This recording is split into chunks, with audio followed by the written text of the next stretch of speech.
Olá, meninos e meninas, tudo bem? Meu nome é a professora Alessandra, mais uma vez aqui com vocês, né? Nós vamos tentar delinear algumas coisas aí para que vocês tenham uma facilidade melhor de entender quais são essas falhas, né, na argumentação. Hoje nós vamos falar de falhas na argumentação. Espero que você esteja bem, sua família também, né? Um beijo bem caloroso, querendo assim que retornemos o mais breve possível. Mas o que tem para hoje é a aula e todas as dúvidas que você tiver, você pode rebobinar a fita. Nós estamos aqui sempre, né, para tentar elucidar essas questões aí, beleza? E eu sempre começo a minha aula com uma frase, né? Hoje eu vou começar então aqui, tá, com vocês, uma frase bastante significativa que eu gosto muito. A gente começa com: sempre tem esperança, né? A melhor sensação do mundo é saber que existem infinitas possibilidades. Na verdade, nós temos isso em nossas mãos, né? É só querer delinear. A esperança está em nós, ela não está fora de nós.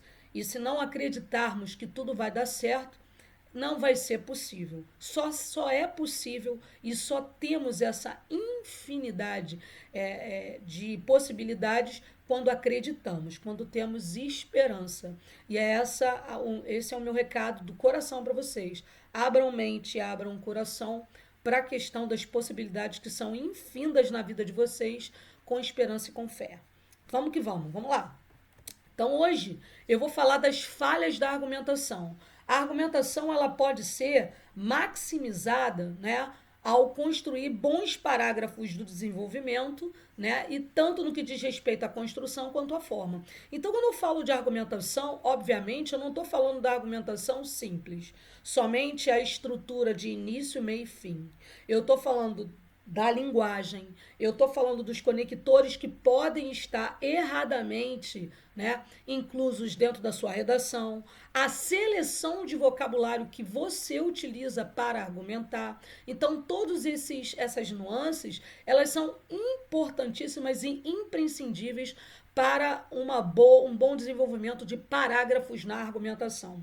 A argumentação nada mais é, né, do que daquilo que você sabe a respeito de um determinado tema. E esse tema, ele vai poder ser trabalhado, né, de forma ampla, maximizada. Então, para que isso aconteça sem falhas, eu preciso ter na minha mente tudo que é prejudicial à argumentação para que eu não cometa. Então, eu preciso conhecer o que são esses erros, quem são esses erros, como é que eu posso evitar, né, de cometer, tá? Então, tem que essas falhas ocorrem principalmente quando há falta de quê? Primeiro, planejamento do texto. Eu vou escrever sobre política, então tem que planejar tudo aquilo que vai ser colocado sobre política. Se eu vou falar da área governamental somente, se eu vou falar sobre a historicidade da política, né? Se eu vou falar sobre a implementação política nos tempos contemporâneos. Então, quais são as nuances, quais são os caminhos que eu vou seguir, né, para que eu possa não falhar na argumentação, tá? Então, primeiro é o planejamento. Eu tenho que ter essa revisão temática, esse planejamento, para que eu não cometa esses crimes aí, essas falhas na argumentação. É claro que a possibilidade das falhas não é exclusiva do desenvolvimento. Eu posso ter falha na introdução, eu posso ter falha na conclusão. Na verdade, eu vou olhar todo o corpo, né, do texto. O texto ele nunca vai ser unilateral. Eu não posso somente dar crédito ao desenvolvimento. O desenvolvimento ele está coligado a uma boa apresentação de tese, assim como também vai estar na sequência ligada à conclusão ou às propostas de intervenção que eu venha a requerer no meu parágrafo. Então, isso é de suma importância, tá? O planejamento da redação e a revisão do texto são as melhores maneiras de evitar que diversos equívocos ocorram. No entanto, também é importante conhecer os erros que podem prejudicar essa sua redação. As 7 piores falhas argumentativas. O que eu fiz aqui para vocês nos slides? Eu coloquei aqui para vocês tudo que o livro também debate, tá? não somente, tem algumas coisas aqui que eu busquei de fora, algumas sugestões, algumas dicas para vocês, não são únicas e eu não digo para vocês que vocês vão ter que simplesmente nessas sugestões fazerem tudo que está escrito ali, não, vai depender muito do contexto, vai depender do que você quer dizer, vai depender de uma série de coisas. Mas as piores falhas argumentativas, né, nós colocamos aqui 7, porque o livro também trata dessas 7, depois eu vou falar mais de outras, tá? É um empilhamento de ideias, né? Um empilhamento de ideias no sentido de que você tem uma ideia central, tá? Que é a ideia que você já vislumbrou e já delineou na sua tese, e você começa a colocar outras ideias no desenvolvimento que não foram esboçadas na sua introdução. Por isso é tão importante conhecer essa ligação da introdução com o desenvolvimento com a conclusão. O desenvolvimento geralmente ele vem com 2 ou 3 parágrafos, né?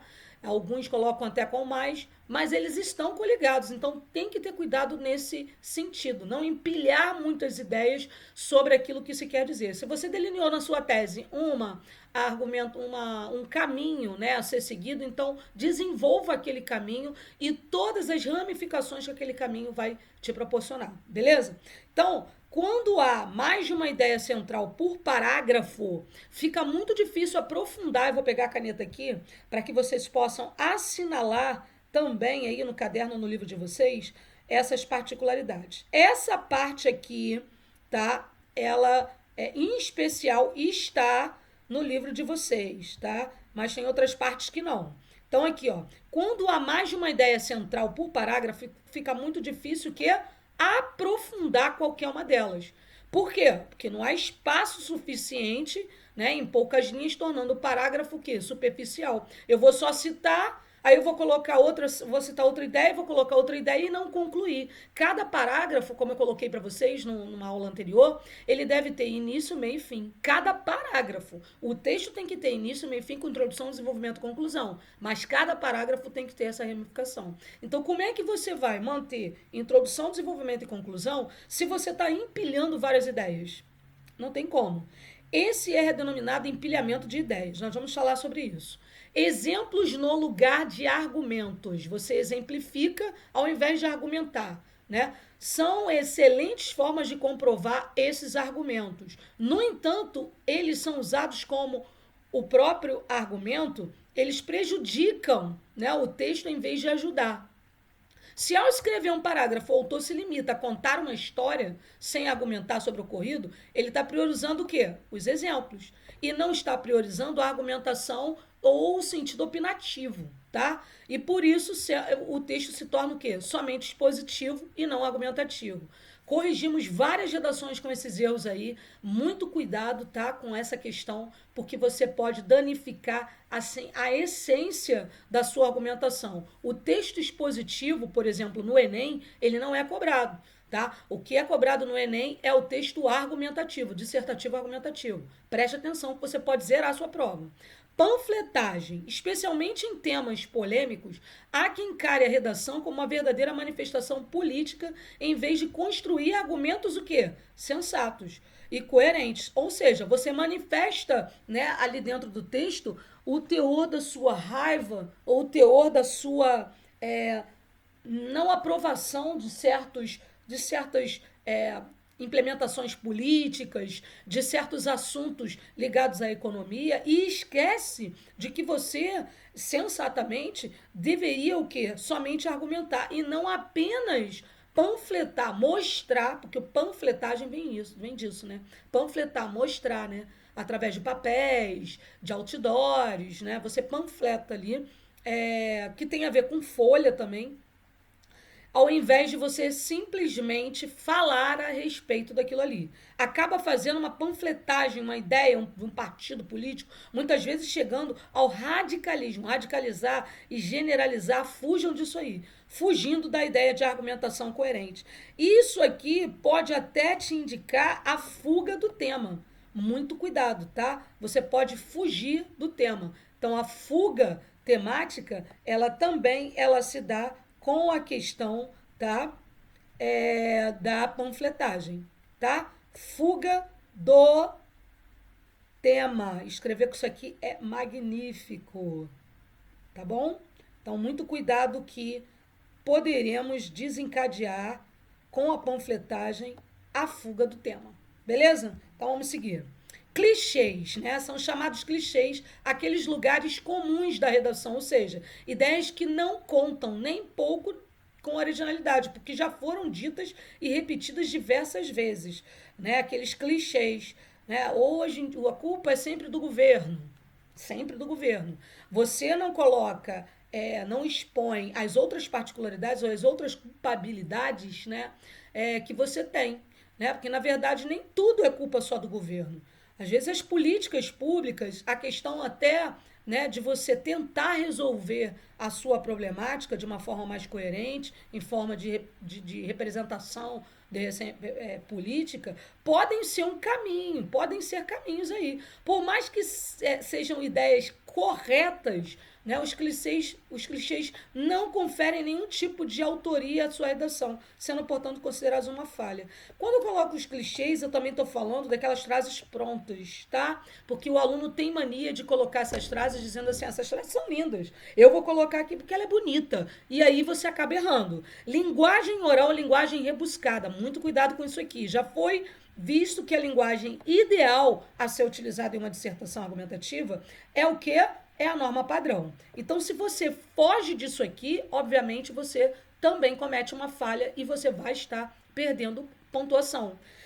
Tanto com a linguagem muito rebuscada, uma linguagem que a gente pode, de repente, encontrar uma formalidade em exagero, e aí você também pode se perder. A fuga do tema aqui também, com essa linguagem muito rebuscada, que não vem a favorecer a objetividade tão requisitada na argumentação, e a linguagem oral, a reprodução daquilo que você fala e pensa sem uma normatização, sem legalizar, vamos dizer assim, a sua sintaxe, a sua morfologia, a sua acentuação. Então, prestar atenção nesses problemas aí.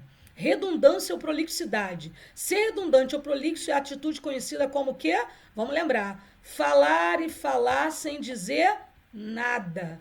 Você acaba falando e não diz nada. Você repete as ideias. Você é redundante. Você acabou de explicar, por exemplo, uma situação ocorrida numa universidade no Brasil. Depois você cita de novo esse ocorrido, né? E aí você vai preenchendo o espaço que poderia ser ocupado com novos elementos, ou seja, novas ideias. Você precisa explicitar a ideia, explicar a ideia, né? Concluir essa ideia. Acabou. Você não tem que voltar àquela ideia que você já desenvolveu, senão você vai estar sendo redundante ou prolixo. Fuga do tema, como a gente tem falado aí, essa é a 7ª. Talvez seja a falha mais grave de todas, ou seja, também zera a sua redação. Dá-se o nome de fuga do tema quando o autor não escreve sobre o que foi pedido na proposta temática. Assim, mesmo a argumentação sendo boa, o resultado nunca será, uma vez que não foi dissertado sobre o tema solicitado. Então, muito cuidado. A redação pode estar belíssima, né? Mas ela fugiu àquilo que você especificou na sua tese, na sua introdução, aquele caminho que você propunha, então você fugiu do tema. E isso é uma falha de argumentação gravíssima. Fuga do tema, eu coloquei aqui, a construção de uma dissertação argumentativa, né? Há 2 formas de se fugir do tema. Chama-se fuga total, né? Quando o tema não é sequer mencionado ao longo da redação, tem isso, tá? A temática, de repente, é jogada para o lado e você começa a enxergar somente as outras ramificações, esquece de citar aquele tema, discutindo-se outra problemática diferente da que foi proposta. Esse tipo é mais raro, mas existe, já que o autor deve partir pelo menos de uma frase tema, ok? Preste atenção nisso aqui, tá? Para produzir seu texto, acaba sendo capaz de apreender e associar ideias que sejam minimamente relacionadas ao assunto solicitado.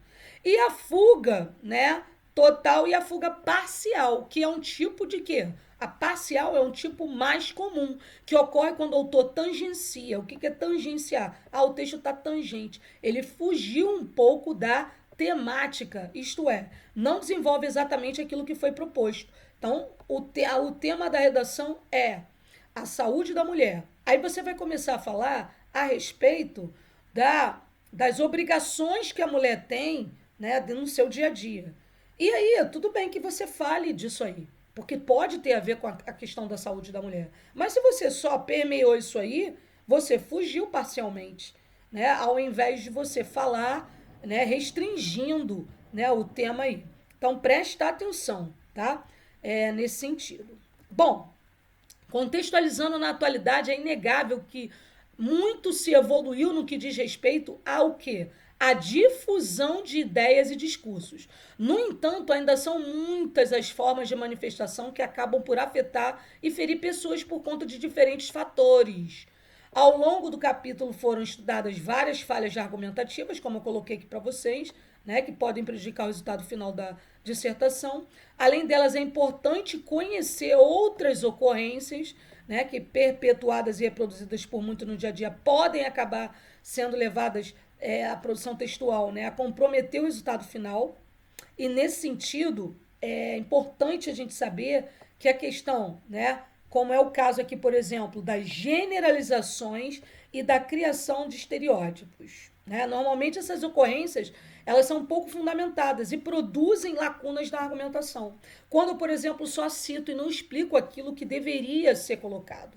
Eu generalizei, né? De repente eu coloquei a culpabilidade somente para um órgão, né? Isso é generalizar, tá? O assunto, desculpa, e até criar estereótipos, né? Criar outros dogmas, vamos dizer assim, que você compreende naquele momento e que não faz relação com outros pontos que deveriam ser feitos. Então, muito cuidado nesse sentido. Isso prejudica muito o seu texto. Principalmente porque você deve ter um respeito, né? Isso aqui é de suma importância aos direitos humanos, tá? Essa questão aqui, ela deve ser respeitada. Beleza? Então você sabe que você não pode ferir nenhum grupo social ou deixar de fora nenhum grupo social, tá? Isso aqui é muito importante. Outras falhas argumentativas que eu pesquisei aqui para vocês, eu gostaria que vocês ficassem atentos porque eu coloquei inclusive alguns exemplos, tá? Para vocês aqui. Generalização, você generalizar, ocorre quando se faz uma afirmação que qualifica indistintamente um grupo ou padroniza a conduta das pessoas. O brasileiro não sabe votar, então você fez o quê? Generalizou. Todos os brasileiros não sabem votar. Peraí, não existe uma generalização, não está todo mundo dentro de um mesmo corpo. A nossa sociedade é heterogênea, né? Então, muito cuidado com isso. A gente não pode homogeneizar. Todo político é corrupto. Será que todo político é corrupto? Né? Então, muito cuidado com essa generalização. Os ingleses são pontuais, nem todos. Então, muito cuidado com essa questão. Como é que eu posso dizer isso, professora? Então, a pontualidade, né, tanto requerida na cultura inglesa, pode ser. Então, você vai sugerir ao invés de simplesmente afirmar. Isso é generalizar. Então, cuidado. Simplificação exagerada, quando você simplifica, né? Ocorre quando se faz uma afirmação simplista, apressada, sem filtro da elaboração ou planejamento. Exemplo, a pena de morte é uma solução para combater a violência e a criminalidade. Então, o que eu fiz? Eu simplifiquei. Eu vou pegar e vou combater o crime matando todo mundo. Acabou. O que eu fiz? Eu simplifiquei. E exageradamente. Porque nem todo mundo vai merecer a morte, até que se encontre, de repente, as respostas, né, para aquela problemática. De repente, a pessoa foi injustiçada, né? Então, muito cuidado com isso aqui. Círculo vicioso ocorre quando um novo argumento apresentado é, na verdade, a repetição, em outras palavras, do argumento anterior. Exemplo, ética e política não combinam, porque os políticos corruptos não são unidos. Os congressistas se envolvem em corrupção. E se não sofrerem punição, serão antiéticos. Então, você coloca isso aqui num círculo vicioso e você não acaba, não tenta finalizar a ideia. Aquilo ali fica sendo removido, vira uma bola de neve, vamos dizer assim, e você não consegue concluir, não consegue direcionar, né, a sua redação. Fica sempre remoendo a mesma coisa. É um círculo vicioso que não acaba nunca, tá?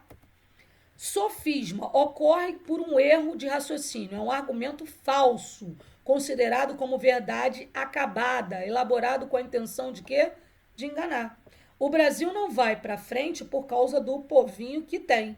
Olha isso aqui. Primeira questão da linguagem, que está totalmente, né, reproduzida na oralidade aqui. Usou a oralidade aqui em demasia, né? E você tem isso como falso, né? Isso não pode, essa verdade não é acabada, né? Você quer enganar quem aqui, né? Não é só o povo, na verdade. E ainda reduziu esse povo com a palavra povinho, né? Uma expressão pejorativa. Os alunos não aprendem porque são pouco inteligentes. Mesmo que você use eufemismos, né? Você, na verdade, tem essa intenção de ser falso, de enganar, porque nem tudo é isso aqui. E aí você também cai sobre a questão da generalização. Slogan, palavras de ordem, provérbios. Isso aqui eu vejo muito aluno utilizando. Gente, por favor, não utilizem mais isso. E frases feitas, frases já montadas, né? A linda frase do nosso presidente, né? O Brasil acima de todos, né? Gente, essa frase pronta, você não tem que utilizar isso na sua redação. Você é muito mais inteligente que isso, não precisa utilizar-se disso, né? E aí eu coloquei alguns exemplos. O Brasil é o país do futuro. Cara, isso já está muito panfletado, já está muito surrado, né? Você dá uma roupa, você pega a roupa, você usa a roupa e bota a roupa de novo, e bota a roupa de novo, você acaba surrando a roupa. Chega uma hora que a roupa já está toda desbotada, já não tem mais cor, né? Já está furada, né? Se cada um fizer a sua parte, o Brasil poderá ser uma grande nação. Gente, o que eu já vi de redação com isso aqui já está muito, é fichinha, né? É fichinha. Nenhum homem é uma ilha, tá? Atrás de um grande homem há sempre uma grande mulher. Gente, isso aqui já está massificado em demasia, não utilizem. Xistes são frases bem-humoradas. Devem ser muito bem dosados, pois poucos conseguem o refinamento do humor ao escrever. E o efeito pode ser um tom que grosseiro, de ridículo ou inapropriado. E você pode ferir os direitos humanos aqui. Muito cuidado com isso. É sutil. Parece que o brasileiro insiste em acreditar em Papai Noel, doentes e políticos honestos. O que eu estou fazendo aqui? Ridicularizando o brasileiro. E vamos prestar atenção nisso. Se eu estou ridicularizando o brasileiro, eu estou me incluindo, porque eu também sou brasileira. Olha isso. Aumentos que ferem a lógica ou se mostram em desacordo com a realidade. O país está ficando velho porque pesquisa recente do IBGE revela que em 2010 o Brasil será o 7º do mundo em população de idosos, né? Então você fere aqui a questão lógica, né? E você não mostra, na verdade, o que é, né, real, o que está na realidade. Então, muito cuidado com isso aqui também, de você colocar, empregar algumas ideias, algumas frases que não estejam alinhadas realmente com a questão real. Qualificação e o futuro do emprego. Eu coloquei aqui para vocês uma foto de como eles corrigiram essa redação que levou 220 aí do Enem. Vocês sabem que o máximo é 1000, né? Redação nota 1000, aqui foi 220, uma nota baixíssima. E que eu estou mostrando aqui as falhas para vocês de argumentação. Eu não sei se vocês estão conseguindo visualizar isso aqui adequadamente. Se você quiser ampliar a sua tela aí no seu celular ou no próprio computador, você pode fazê-lo, tá? Então, hoje em dia, já erra por aqui, né? Se você já coloca o hoje, já é em dia. Então, não há necessidade de colocar hoje em dia, bota só hoje. A taxa de desemprego, se você não quiser, você só coloca o verbo já vai estar demonstrando se é presente, passado ou futuro, né? O emprego está sem acento aqui, aí a correção tá de verde aqui, tá? Beleza? Tá? E aí tem um erro, quando tem um erro eles colocam a questão do inconsistente também de vermelho, né? E isso é fato, mas não acho que seja realmente por falta de oportunidade, mas sim por falta de qualificação. Aí bota, entendeu? Então existem muitos empregados, tá? Então ele coloca aqui essa questão do erro. Qualificação existem, né?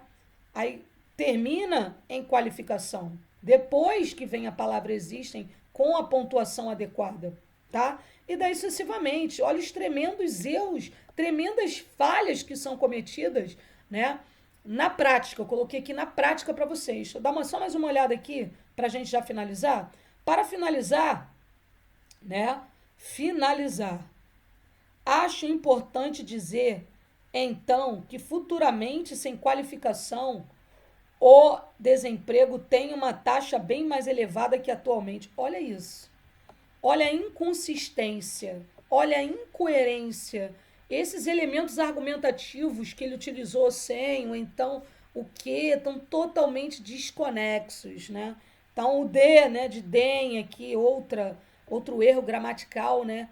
Principalmente demonstrando aí falta de conhecimento da nova ortografia. Muito cuidado com essas coisas aí, né? Então isso é de suma importância. Tá, gente? Então é isso que eu tinha que dizer para vocês. Um beijo bem gostoso aí para vocês. Fiquem com Deus, tá? Se cuidem. Tudo de bom e até o próximo capítulo. Valeu, beijos.